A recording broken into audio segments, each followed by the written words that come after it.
Bonjour à toutes et à tous et bienvenue sur Grand Lille TV pour cette nouvelle édition du Rendez-vous de l'écho. Aujourd'hui, Charles Dallandre est avec nous. Bonjour. Bonjour. Vous êtes le responsable de la communication de la ferme du Sard et de Otera, donc ferme du Sard bien connue à Villeneuve d'Ascq depuis plusieurs années. Déjà, est-ce que vous pouviez nous présenter un petit peu le concept aujourd'hui? Votre métier, c'est quoi? Alors aujourd'hui, à la ferme du Sard, notre métier, c'est de démocratiser les circuits courts et donc de faire en sorte que les clients, nos visiteurs, puissent avoir accès à des produits agricoles issus d'une agriculture de proximité.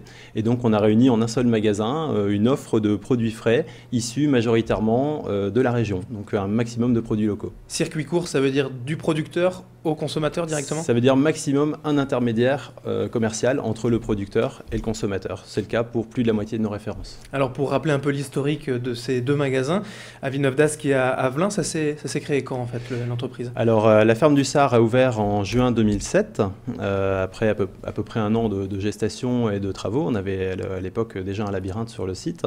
Et puis après 5 ans d'ouverture, on a ouvert donc en décembre 2011 la ferme d'Avelin, à Avelin comme son nom l'indique, qui est ouverte maintenant depuis 4 mois. Et aujourd'hui, comment on peut présenter un peu la société en termes de chiffre d'affaires, de nombre de salariés, de production?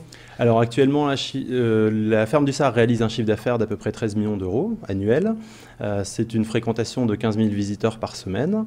Et la ferme d'Avelin réalise à peu près la moitié de ce trafic après 4 mois d'ouverture, ce qui est plutôt un succès pour nous aujourd'hui.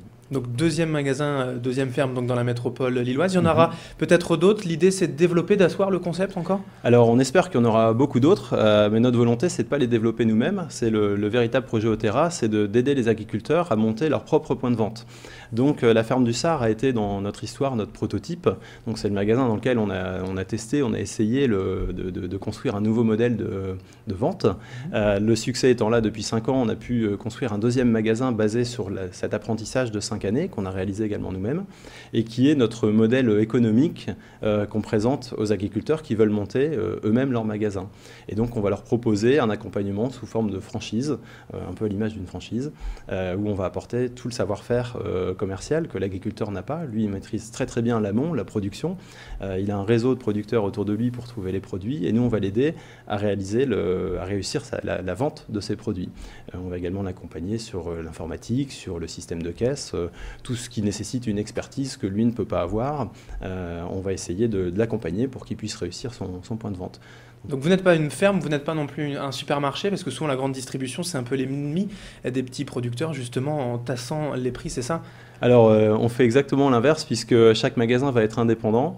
Donc les personnes qui gèrent le magasin sont libres de choisir leurs partenaires, leurs fournisseurs. Ça évite d'avoir une demande massive trop importante qui fait qu'au bout d'un moment on serait tenté d'écraser les prix comme vous dites.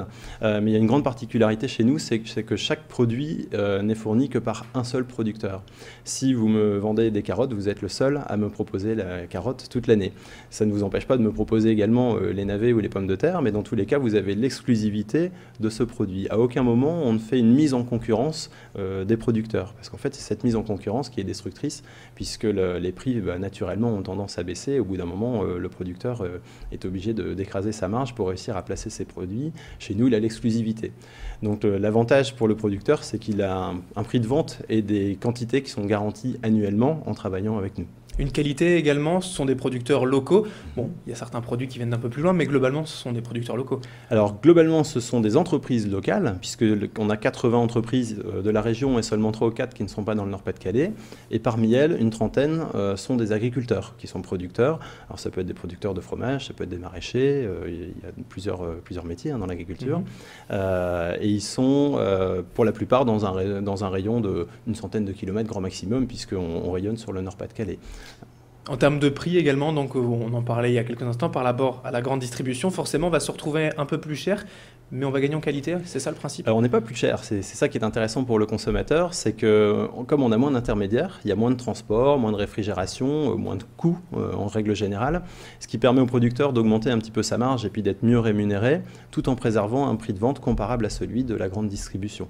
Sur les fruits et légumes, on est exactement au même prix, et sur les... Enfin, exactement, en tout cas, on a des prix comparables comparable. Et sur l'ensemble des produits, à qualité comparable, en général, on est même presque souvent mieux placé.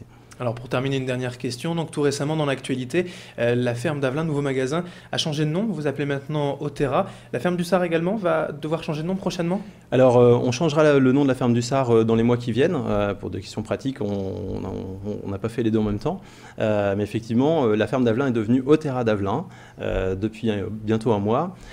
Et ça en concertation avec la Chambre d'agriculture qui échange avec nous depuis la création de notre projet parce qu'on favorise le développement et puis des perspectives de débouchés pour les producteurs locaux. Donc on a toujours eu de bons rapports avec la Chambre d'agriculture sur ce point.